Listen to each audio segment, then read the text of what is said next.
Are you seeing me right now through that monitor in front of you? The answer is yes or no, and if you can't choose, you can't perceive me. You don't know whether I'm here or not. Sounds like a rapper. Yeah. Yes or no. Binary logic is something you depend on. Dog. Without it, you can't have so much as a single perception. If we can base insight to God on binary logic, we've got it made. We don't need faith anymore. It's extraneous, irrelevant. Yeah. So you mentioned earlier how he's just justifying God. He is, I think, in some ways like a Christian fundamentalist, right? You see some of his other writings or some of his like posts on social media. It does seem like he has this kind of like craving to not just like prove the existence of God, but specifically he wants like there to be, some kind of like almost like a Christian conception of God, right? And the Christian conception of God is truth. And he says later in this video, I'm the first man to ever, I'm closer to absolute truth than any human being has ever been. Yeah. I am closer to absolute truth than any man has been before me. Do I think that makes me better than everybody else? No. You're damn straight. I still work in a bar.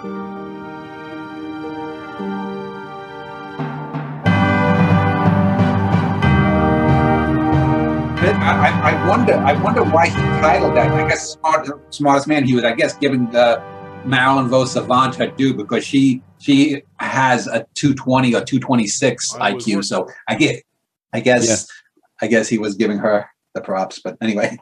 I mean, it's also kind of like, I think Errol Morris is kind of being a little bit sarcastic here, right? With something kind of like you listen to the music, right? This kind of triumphant music plays as he says totally insane shit, throughout the video. You can see slave girls behind him just throwing pedals.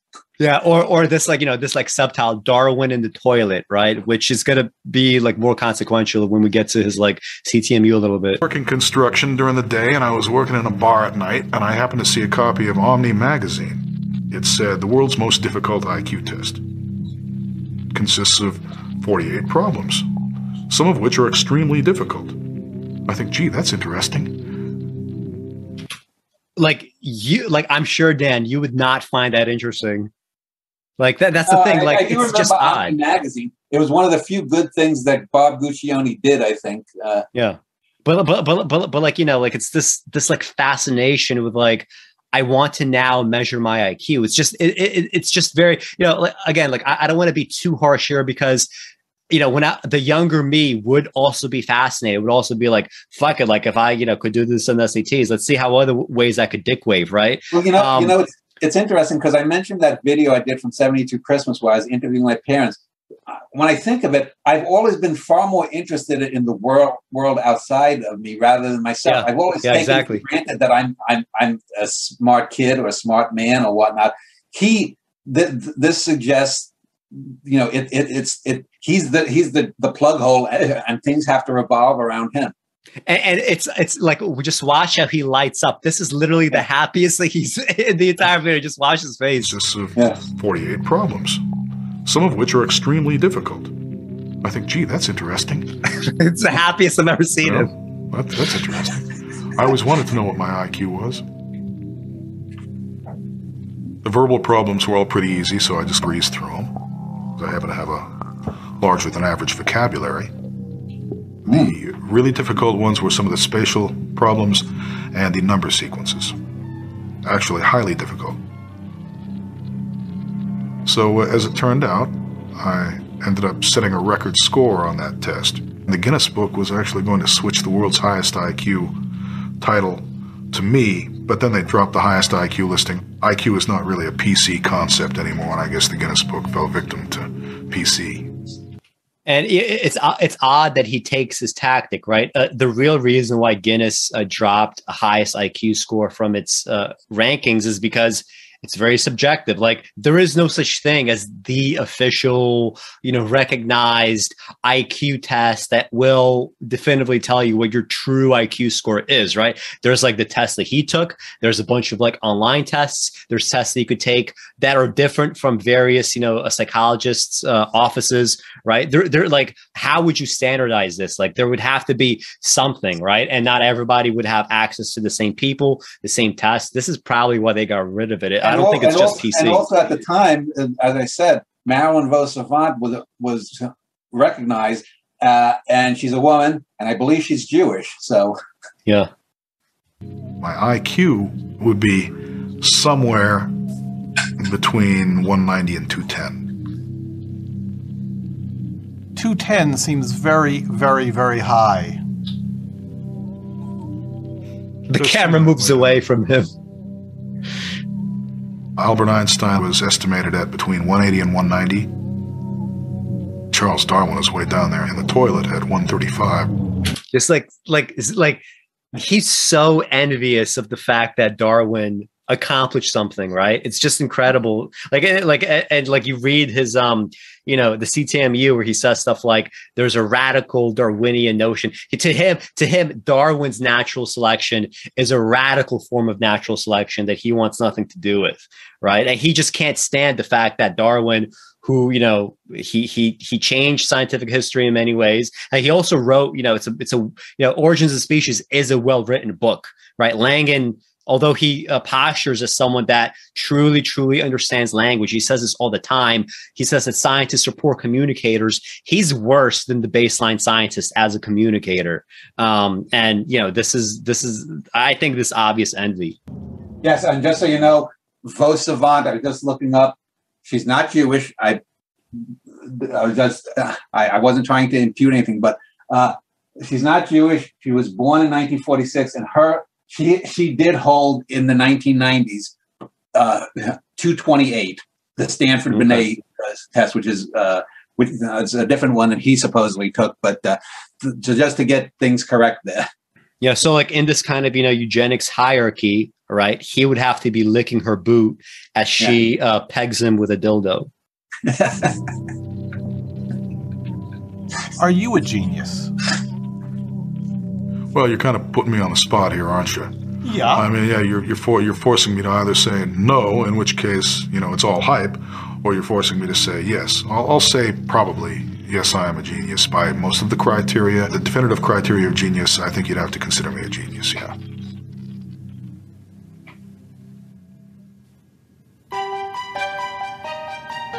At the age of 6 or 7 months, I started pointing at objects and giving their correct names. Little red pair of shoes with little brass buckles on them that I really loved, and I thought that buckle was a beautiful word, so I pointed to the buckle on one of these shoes and said, "Buckle."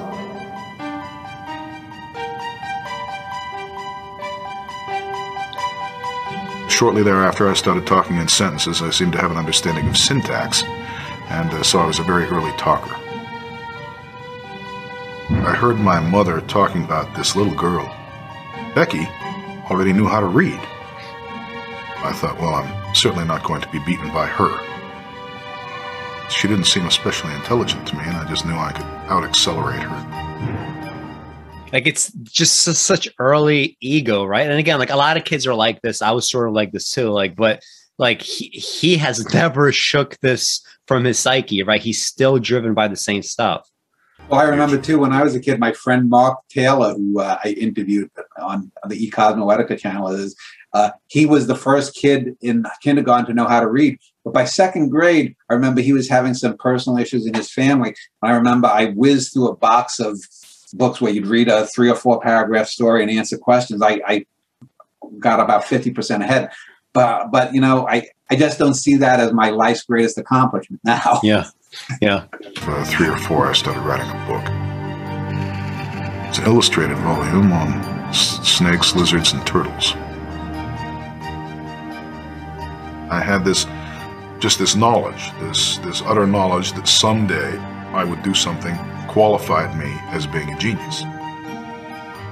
They keep showing him Like, looking did stoically straight off A's in into the school ether, without as Yeah. if that's doing supposed anything. to. It's bizarre. So I skipped a few grades. Everybody would look at me and say, well, this kid must be smarter, otherwise he wouldn't be so much younger than we are. By the same token, he's weaker than we are, so why don't we pick on him a little, you know?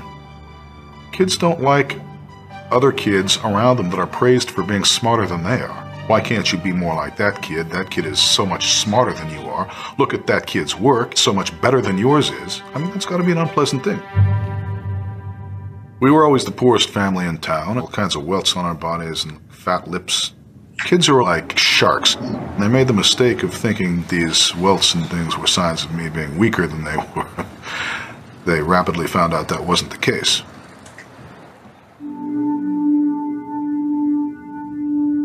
My actual father had died. This was only one of the bad breaks that my mother got in the man department.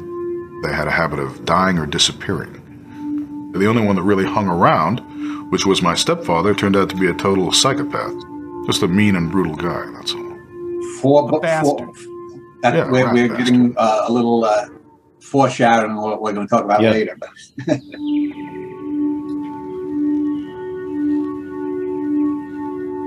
Jack did not like to be in the presence of anyone more intelligent than he was. I saw him put on this pair of leather gloves. I've noticed you're a pretty smart kid, he said. You probably know how many miles it is to the sun, don't you?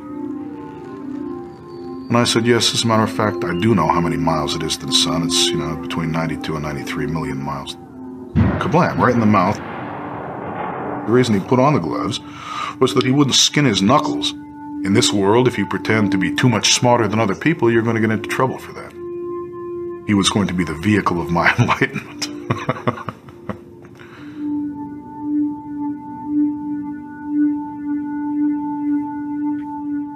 We got a horse. The horse's name was Whitco. If the fence wasn't high enough, and they were never high enough, this horse would just get away.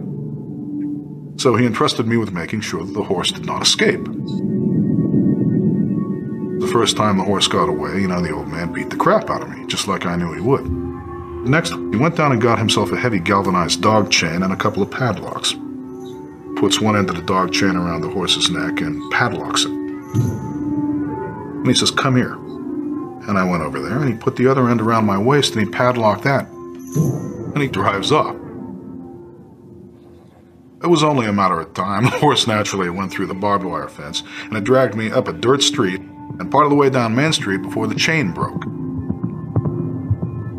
I was covered with blood in my eyes, you know, I was like wiping my eyes now. Finally, I managed to get home, and I'm walking up the front steps, and all of a sudden, kabam! I find myself flat on my back. I couldn't breathe. And I was going, There's the old man standing over me and says, I told you not to let that blanket horse get away. Until finally, when I was 14, I just booted his ass out. Beat him half to death and told him that if he ever came back, that was going to be the end of him.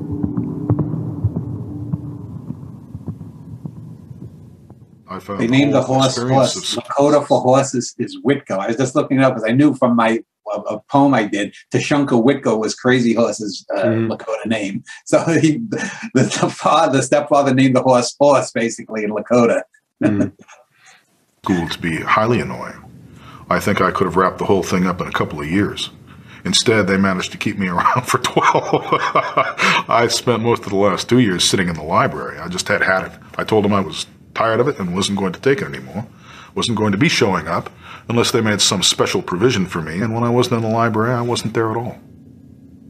My teachers just didn't particularly care for me. Here's a kid, he's ragged, he looks mangy and hungry, he's known for getting into fights. The rule was either total indifference or outright hostility. It would have been nice if somebody had said, we've been keeping this kid down too long, let's send him away to college or university, but nobody gave enough of a hoot to bother doing that, so that's it. Maybe by that point they thought I was too far gone. Maybe they were right. You know, and he does have, you know, like legitimate points that he's making here, right? It's just like that. What I said earlier. Yeah, it's just that. To what extent do these experiences breed all of this resentment that, you know, like maybe he could have accomplished something on some other in some other kind of context, right? Like, I mean, it's perfectly possible. Who knows? Oh, this is wonderful. I wasn't invited to my graduation. My head was too large to be fitted for a cap. The cranial circumference was too great. Couldn't buy a motorcycle helmet either. So you More have foreshadowing. a large head. Yes. Near as I can determine, it's about 6 standard deviations above the norm. The odds against having a head the size of mine are millions to 1. Brainiac. The odds of having an intelligence such as yours? Also millions to 1, but we can't necessarily infer from that there's a correlation. We'd have to have more cases of big-headed, intelligent people. My own personal opinion is, yes, head size does influence intelligence. My own personal opinion. This reminds me of it's that Simpsons episode where Homer is told that he has an exceedingly thick head. So therefore he starts getting involved in all these boxing fights where all he has to do is just wait for the boxer to tire out after beating him in the head, and then he could just knock out the boxer with one hit. Size does matter. It has to. Size does matter. I mean, if you take a very small creature with a very small head, you're never going to see a lot of intelligence out of it. Take a centipede. How smart are they? Not very smart. On the other hand, take a house cat. Well, that's somewhat smarter. Take a larger-headed creature, a monkey, even smarter than a house cat. Now take a really large-brained creature like a man. Smarter still. What he misses right here, though, is, and you mentioned it in your notes, is the folding of this cerebrum is more important than the size, because it's the area that it covers. So you could have, for example, 2 people with similar sized heads. And you can even go from Homo sapiens to Homo neanderthalensis. You get a Neanderthal and a regular guy. We do have more folds. It's true that the Neanderthals had bigger brains, but they didn't have quite the folding we did. Now, so there's so much about brains that even now we don't understand. This is just a lot of this is perfect kind of stylism here. The simple, biggest is better. Yeah, and also, I mean, there's obviously men's brains are larger than women's brains simply because our bodies are larger, right? But even if you want to make arguments about head size and brain size and stuff like that, the metric that scientists use if they go down that route is it's in a relative sense, right? It's not he's trying to make this kind of absolute argument that look, centipede versus house cat. The real metric that has more value that you could recreate again and again is one where you compare body mass to brain size in a relative way, because based on what he's saying, you should expect that a sperm whale is smarter than a human being. Obviously, that's not true. It doesn't matter that it has a larger brain, right? Yeah, well, and it's also too that we have opposable digits, and we also have we have digits, and we have an opposable thumb. Even an elephant doesn't have that. I mean, we have the most. I mean, the very fact that we have an opposable thumb allows precision grip, power grip, which no other animal, even bonobos and chimps, have a very crude power grip and precision grip.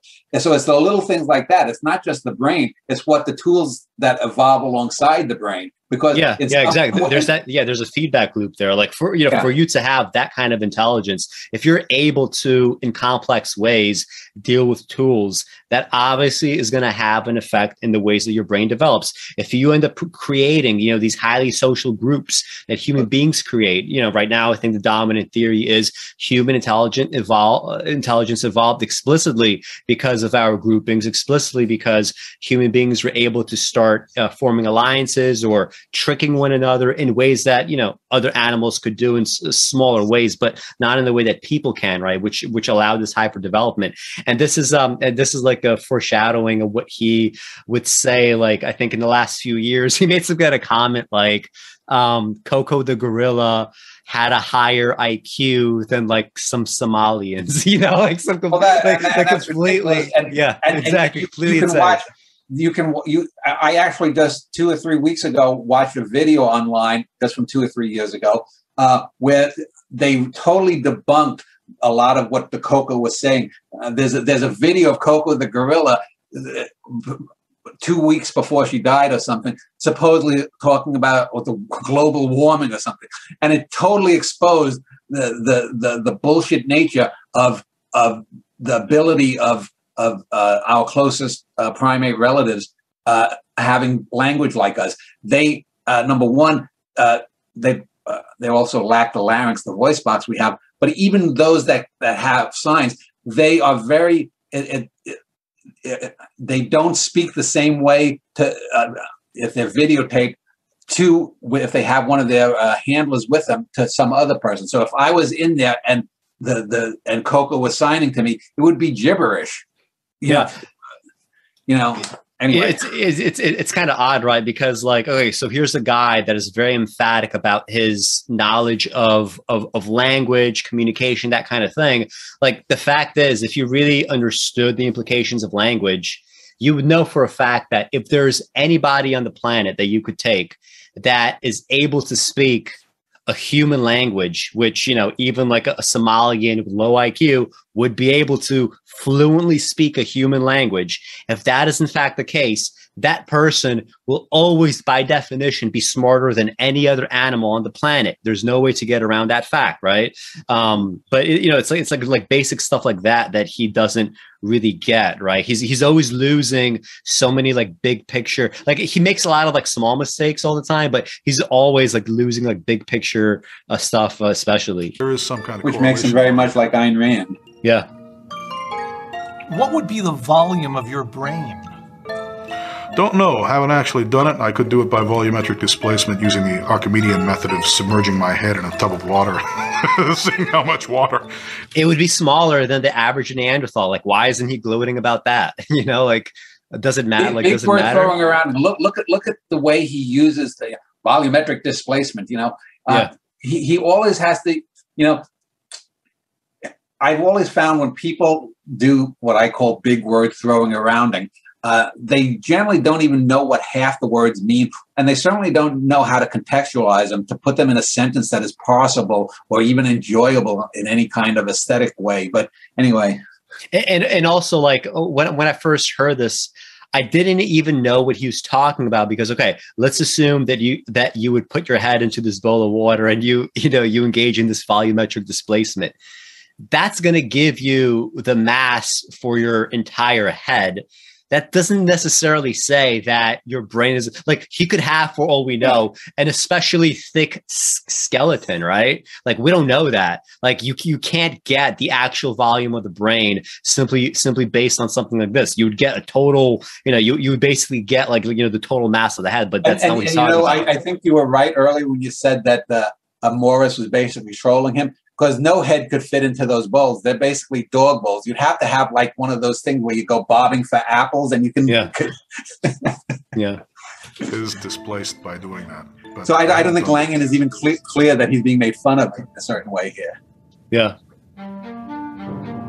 I show up at Reed College, which was at the time one of the top liberal arts institutions in the country, very exclusive. They had a different style in the classroom than I was used to. Couldn't get a word in edgewise. I mean, these kids were constantly talking, asking questions, and that's a healthy way to learn. I mean, I don't hold it against them. It's just that it was a lot of culture shock. Also, the marijuana. I mean, I wasn't used to the drug use that was all around. They crammed me in a room with 3 other guys, banging their girlfriends on the bunk above me in the other room. There were some other things, too, that had gone wrong. My roommates had become involved in some kind of riot or demonstration. Cars were turned over and burned. They were insisting that I should have been expelled despite the fact that I had nothing to do with this incident. I was in the library. And they never even called me. No one wanted to talk to me to ask whether I had been there. Maybe that's one of the reasons nobody came to me and said, hey, where's your parents' financial statement? This is an easy way to get rid of him. We just, won't make any waves and hope that he doesn't get that statement in on time.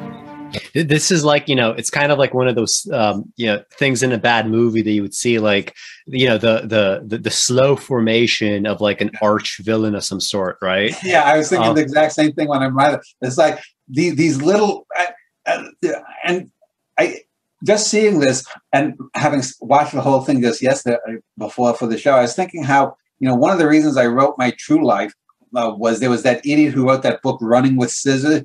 These people and I'm not certainly I'm sure he's correct when he says he was one of the poorest people in his town or whatnot. But even growing up in small town Wyoming poor is going to be vastly better than growing up in a big city like New York and being poor, or in anywhere else around the world. And yet these slights that he's talking about are so trivial. Yeah. If you really are that intelligent and so grand, why is this fucking still within you? I mean, I think of Lauren Isley. Lauren Isley, a great accomplishment, probably the best science writer in English language ever, I would say. And if you read his autobiography, what was it called? All the Strange Hours. Right, All the Strange Hours. You read that; it's wonderfully written. It's a great accomplishment, just literarily. It's one of the best 4 or 5 memoirs ever written.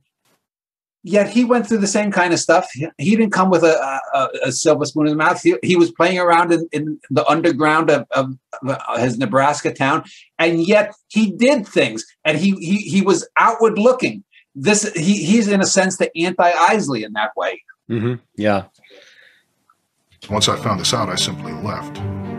I didn't take my finals or anything like that. Academia stinks, and it's not always the student's fault when something like that happens. Academia is a heartless, cold bureaucracy. I had to hold a bag of plasma for a guy who had 11 pieces of double-aught buck embedded in him. He was shot through a door with a 12-gauge shotgun. I've been shot at on numerous occasions. I've seen a lot of guys stabbed with knives. I've seen people throw each other off 20 or 30-foot balconies. I've seen people stab each other with sticks. And I was just there to try to prevent the situation from getting any worse than it had to be. Bar bouncing. Being a security guy in nightclubs. It was a Ramada Inn in Bozeman, Montana, where you have a lot of cowboys and shit kickers. Cowboys get drunk, start fights, and try to put the make on each other's women. That's essentially their lifestyle. Like what I find that so odd. Like what a thing to say. That's the cowboy lifestyle. Very odd, I must say. That's what a cowboy does. Well, this came out before Brokeback Mountain, I guess. Yeah. There were a few incidents that I helped out with. The bar owner decided it might be a good thing to have me around there every night and to pay me. Police fall into being policemen for roughly the same reason. Psychologically, they're just in that mode. I want to apply authority to other people. I want to apply it forcefully if need be. I'm not really doing anything differently than they are, except I'm taking a lot more risks for a lot less money and fewer benefits. You've got to concentrate on what you're doing when you're breaking up a fight, but the rest of the time, my mind is usually someplace else. Off in another world. A mental world. My own private space. Despite the fact that very loud music is playing. I've actually had some very good ideas while I'm bouncing. I used to carry around a little pad and a pencil. One thing that I noticed was, if I had some complex stuff in memory and a bar fight happened, and I had to go indulge in some physical violence, that usually my memory was erased when I get done with the fight. I mean, it would be gone. Irretrievable. One time I was thinking about artificial intelligence, then that evolved into a whole new way of looking at neural networks. Suddenly this horrible fight erupted. I set the page down, and I mopped up the fight, and I came back over and my piece of paper was gone. I tried and tried and tried to find that piece of paper. Nobody could tell me where it was, and I couldn't remember what the hell I'd written on it. It's very convenient, right? The one thing that he could have invented in his life that would have been an actual accomplishment, he just happens to have forgotten, right? And the thing is, that's something that there have been many people who have had that eureka moment, supposedly, and they said something got in the way. Now, I'm not saying that it couldn't be true, but the thing is, he's indulging right there in a cliche. And if you listen to this, it's not quite as 7 or 8 cliches per minute as the Peterson videos, but you know, I'm the poor kid who everyone picked on. He has this very cliched narrative. You know, when I think of my life, one of the things I think, God, I have such an interesting, unique life, and I look at it as an asset. He's someone who, it reminds me, I've told you, I won't name it. It reminds me of this woman that I was once involved with many years ago that I mentioned, who's now become a new age scam artist. And she had something happen to her, and she uses the exact same tropes and stuff that 1,000 other people have had this same thing happen to her, to them, have said before. There's nothing unique about anything in his life to this point, except, and this is why he makes it, except that he scored so high on this IQ test. That's the only thing that supposedly makes him unique.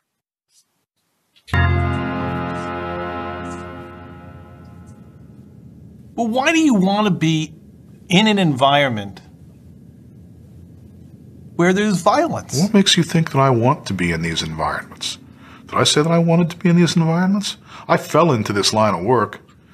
In order to get out of a line of work, you've got to get into something else. Well, I did. I got into construction. I was a Forest Service firefighter for a long time. These things take a toll on you.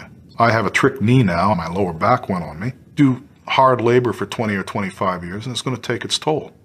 And you know, this is something that obviously most people don't understand, right? This is where potentially he could have something to contribute, right? But he's choosing to focus on something else entirely, right? Finally, you're grateful for the chance to have a job where you just stand there and watch most of the time. And most people don't get that, right? They don't get this part. If I can ever get out of it, then I will be happy to do so. I would love it. I don't think we should live in a violent world. I think that everybody should be wonderful and kind to each other. But let's face facts, shall we? Very few people More are Jordan Peterson level. Yeah. It's not the kind of world we live in yet. If I have anything to say about it, it will be the kind of world we live in someday. Right? I'm going back to the Woody Allen film where he makes Alan Alda out to be Mussolini. Yeah.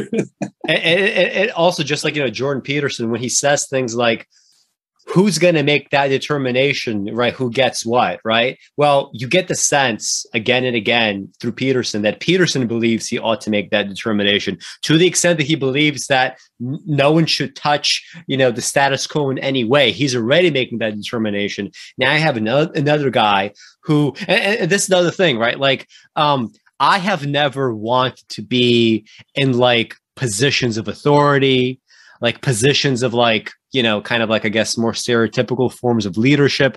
I want to be away from people. I want to like sit down. I want to like write books. I want to be left alone. I want to walk down the street where nobody recognizes me.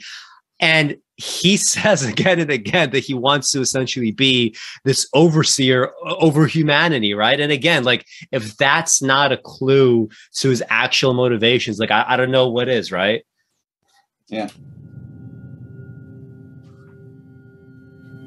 This is a feeding frenzy we're in here. Everybody is trying to wring as much out of this planet as they possibly can. Pollution, overpopulation, militarism on the parts of foreign governments. Militarism on the parts of foreign governments, like what your own government isn't doing, the, you know, majority of what you're talking about right now. And this is the other thing, like, he has this like weird, you know, like the Mussolini comparison, like he has this kind of like odd, you know, reactionary nationalistic streak, right? He's very much a jingoist as well, you know, Christian fundamentalist in some ways, jingoist in other ways. Poverty problems. We've got a lot of people starving to death. Diseases out there on the horizon that need to be cured. And now he's an anti-vaxxer, right? Diseases on the horizon that need to be cured. 2022 anti-vaxxer. You look at this imagery here, and again, this is Morris doing it, but the way he talks, it reminds me of a lot of writers who are bad writers who will, on their back cover blurbs, they'll say, well, so-and-so deals with, you know, diseases, political unrest, this, that, all these things he mentioned. But the way they deal with it is that they just mention it like this. If he's so goddamn smart, forget the CTMU. Why don't you develop a way for more equal distribution? Why don't you support UBI? The smartest man in the world says UBI will work. Yeah. You know, here's the thing. He says the following. Well, first of all, he's not able to accomplish any of that because it takes actual achievement. So instead, he wastes his time with the CTMU, and he says that is going to be the key to unlock all these positive things that you just mentioned, right? He has a perfect like system worked out where he gets to have absolutely everything by doing absolutely nothing. Forms of pollution that we couldn't even have imagined a century ago, including radioactive waste. The sea is becoming a desert. We're running out of farmland. We're losing the ozone layer. Polar ice caps are melting. We have a lot of problems now. How do we do what's right? How do we fulfill our destiny here on planet Earth and beyond? Destiny. Colleges and universities purport to be harnessing intelligence for the good of mankind. They're a breeding house for parrots. People are allowed to make little tentative moves forward, but they're not really allowed to do anything too radical. What does academia Illuminati claim? And you know, he is unlike Peterson. Peterson could go for a whole fucking video and say nothing at all that's true. He's saying, you know, some things here that are legitimately true, right? To have a solution to the ills of the world? As soon as you announce that you have a little bit of money to spend, virtually every hand, and there will be a lot of hands that reach out for that money, will belong to a professional academic. They're hogging all the resources that should go to solving these problems. We need an alternative to academia. It's not the capitalists. The alternative to academia is the ultra-high IQ community. Right, like just think about that. We need an alternative to academia. I think there's something to that, but his solution is what? The high IQ community. It's just, you know, this is something you could put until it definitely could be a line from a Woody Allen movie, definitely. Smart people are vastly outnumbered by average people. It's the nature of the bell curve. So in any kind of democratic society, average people are going to end up calling the shots. At the very top of our economic and socio-political structure are dunces. El stupido. People who don't have a clue. When you turn a bunch of dunces This is such loose, funny that's what imagery. tends to happen. Dunsical equilibrium. These are the elites, the monkeys. Mediocrity has triumphed. Everywhere you look, you see signs of mediocrity. The chimps, actually. Yeah, chimps. The stupid person thinks that he's as smart or smarter than the smart person, and therein lies the stupidity. Yeah, Which A is lot of him. them call themselves Exactly. CEOs. and he's also right. He says these people call themselves CEOs. Absolutely true, right? Yeah.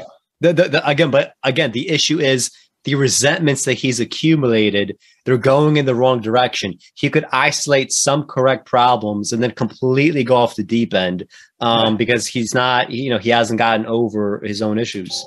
Now, and the thing is, he blames academia. I'm not a fan of academia, as everyone knows, but he blames academia because academia is where he feels that he could make it with his IQ, and he's been excluded.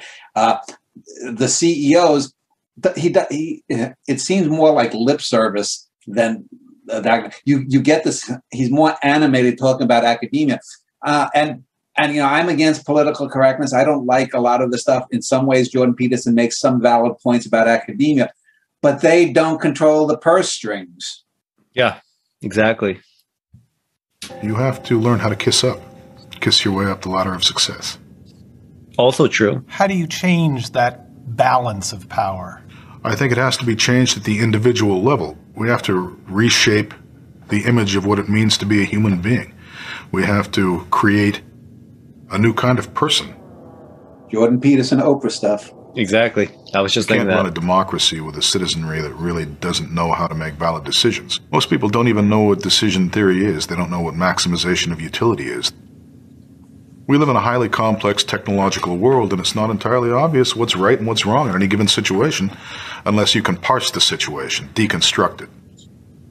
People just don't have the insight to be able to do that very effectively. We have to have an educated and intelligent citizenry, which I regret to say we don't necessarily have at the present time. I think it's also underrated how like Errol Morris here, like when he's like sort of when Langan is saying something a little off the wall, he's making like the camera subtly shift, you know, like as if this is like a you know, like a crazy mirror of some sort. It's like seeing a cartoon character with stars swirling about the head. Yeah.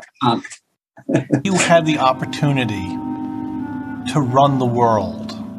You hear like the little dopey music in the background as he's about to answer this question about the opportunity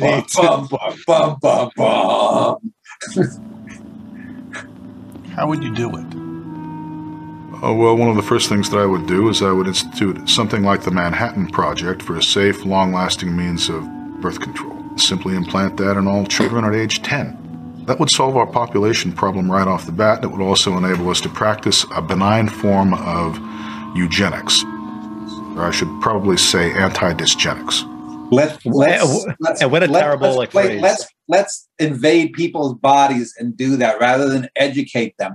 If we have more equal distribution, you know, one of the best ways to cut population growth, and it's been shown over and over, is to have educated women.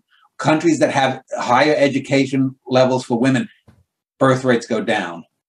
Yeah, and also, I mean, like obviously, like if you look at places all over the world where you have many kids, well, so many kids end up dying, right? So you're going to have to keep making them, in the hopes that a few of them survive into adulthood. Mein Führer, I can walk. That'll be like another part of it. But strange love. What is this supposed to be like a line of Jews going into like? No, I think it might be.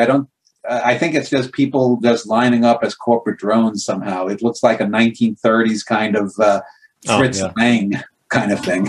Prevent undesirable genetic mutations in the human genome. People who wanted to have children would apply to make sure they had no diseases. And also, like, in terms of being a communicator, like the phrase he coined here, anti-dysgenics, like what? That's really going to catch on, right? Anti-dysgenics. Like you have literally a double negative, taking a familiar word, oddly like doing something with it that just is very, it's very like counterintuitive. Yeah, exactly. Like this is what when he says that he's, you know, he's good with language. This is really I am going to call white anti-black. Yeah. Which we'll see in the social media stuff. There's black people and anti-black people. Either we have to do it through genetic engineering, or we have to let only the fit breed. We like to think that it is our right this might be a to breed 1930s as incontinently as we want to, have as many kids with whomever we want. Warner Brothers. Future generations of mankind are being saddled with the results of what we do. Or don't do. Freedom is not necessarily a right. It is a privilege that you have to earn. A lot of people abuse their freedom, and that is something that people have to be trained. So if you have to earn it, that means you're indentured. Yeah, exactly. Indentured. Yeah. I mean, in an ideal society, obviously everyone is born with equal freedom. And to the extent that you go through all kinds of violations, right, then maybe your freedoms are taken away through incarceration or like whatever else, right? But, you know, like he really doesn't understand, again, the implications. That's like if freedom is a right or is a privilege, then you have to earn it. And if you have to earn a right, it isn't a right. Therefore, you are, I mean, how, go on, keep it rolling. But who does this training? Well, I'd be. I love Morris. Myself. Yeah, he's got that Woody Allen. But who are you? Who are you? You know, I can see this is like Sleeper. Yeah. To do. But who does this training? Well, I'd be perfectly willing to do it myself. Just put me in charge. Now he thinks that was when he said that he was probably thinking he was just being joking. Oh, I can't say it. But somewhere deep down, there's a kernel of him that wants that. Yeah. Well, it's not a kernel. I think that's like the entirety. It's not just a kernel. That's the whole thing here. We have to have a philosophical framework, an actual ethical structure that we can look at and say, well, this is without a doubt the right way of thinking. Within that framework, we derive an advanced ethics. an ethic that can be taught without fear in elementary school, grade school, secondary school, and in our colleges and universities. We have to start looking for possible alternative sources of leadership. I don't see anybody on the top of the heap now who is capable of doing this. They've all been co-opted by the system. They have too much to lose by deviating from what is now a barren path. It's going to take somebody else, somebody coming in from outside, somebody rising to the top from the bottom, shall we say. Could it be you? Who knows? It could be you.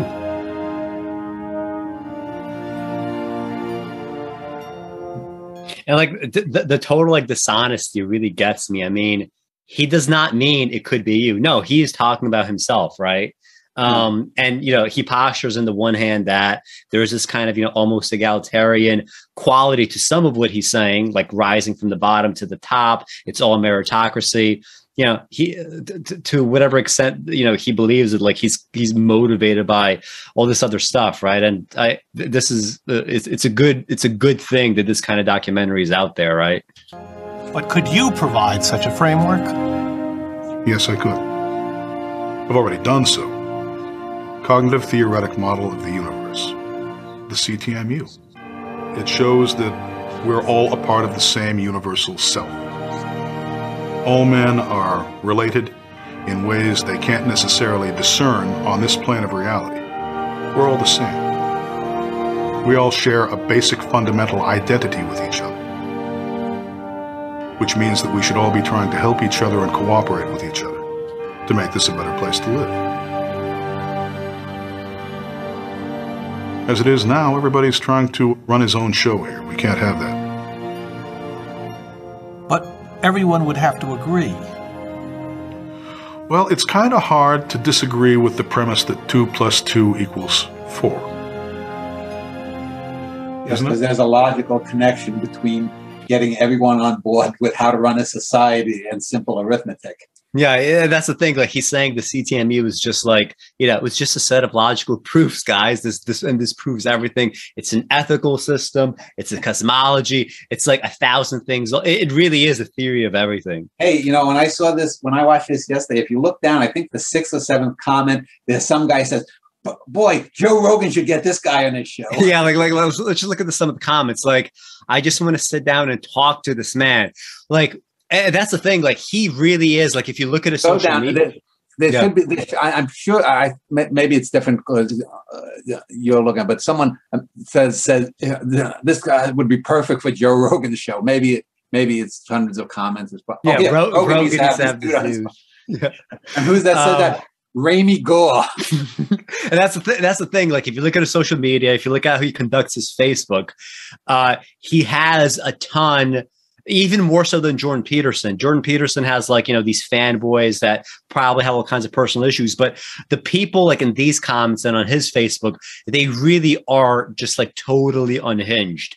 All mostly like young men with like just problems. Like, I just want to sit down and talk to this man. Like, what do you think you're going to get out of this? Like,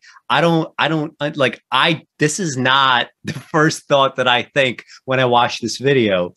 Well, didn't you say here or something that he has sock puppets? They're part of the people who run his Wikipedia. Oh yeah, he does. Like, for example, on his Facebook, this is the crazy thing. Like, on his Facebook, he has this. So he has like a bunch of people that he considers his kind of like go-to, you know, grunts, right? They sort of like if there's like trolls or whatever, they fight them back. You know, they sort of, you know, suck up to him nonstop, and you know, he says things to them like, if you're going to show up again saying this kind of stuff, I'm going to excommunicate you. He really is like adopting the language of Christian fundamentalism, right? He's adopting the language of a cult, right? We could say like Jordan B. Peterson is kind of like a cult figure guru, but this guy's even more so with the way that he conducts his online presence and his fans, right? He's taking on this really highfalutin language of religiosity.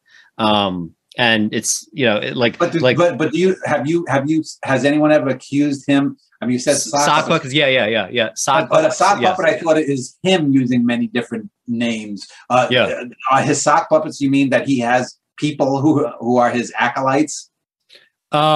He has actual acolytes, and then he has like fake accounts that he makes, whether it's like, taking IQ tests that he could prepare for and not like, dox himself before he's ready, like all kinds of stuff that he does. Like I've basically seen enough stuff like on Quora and elsewhere where people are trying to like put together these like little clues together that, he does like some fishy stuff basically. We have to establish a fundamental basis for agreement. Otherwise, we're going to end up using up what we have and killing each other over the remains. Humanity is going to perish. Faith is dead. People no longer have faith in anything. So we're going to have to make logic do where faith once stood. This is pre-Trump. A world of pure mind? Yes, we can call the universe, for want of a better term, the mind of God. God is the principle of consistency, the principle of cohesion that holds the universe together. We're all little pieces of God. We're all one. This is nothing new. That's been thousands of years. In such a world, the ultra high Q, what role do they play? They are no better and no worse than anybody else, but they do have more responsibility. And they also have more privileges, right? Again, they fuck everyone. They rule everyone. They make decisions for everyone else. I mean, like, again, like, I don't know to what extent he's not aware of this. Maybe he's generally not aware of it, but it seems like a very kind of savant type thing, right? It seems like it's exactly the sort of thing a person with a very high IQ who can't follow like a very kind of like basic logical pattern, right? Despite, being able to do so, if you give him a bunch of puzzles, he'll be able to figure that out, but he's not able to understand that what he's talking about just will not cohere. Even in the logic of his own system, it doesn't work. Yeah. By virtue of their greater ability. Problems that they can solve that can't be solved by other people, it naturally falls upon them to solve those problems. That's what high intelligence does for you. It enables you to hold many different things in your mind simultaneously and all their interrelationships. I would hope to hold the whole universe in my mind. That's the dream of a lot of people. A lot of physicists, a lot of cosmologists, a lot of theologians and philosophers. And me. Maybe he shouldn't have broken up that bar fight. What would that feel like to hold the whole world in your mind? It would feel pretty good. Holding the whole world in your mind makes you God? As I think I explained, every human being is an endomorphic image of the mind of God. So yes, not with the power of God, not with the extent of God. I would still have to be humble inside of God, but I would have a certain theic identity. I would share an ultimate essence with God himself.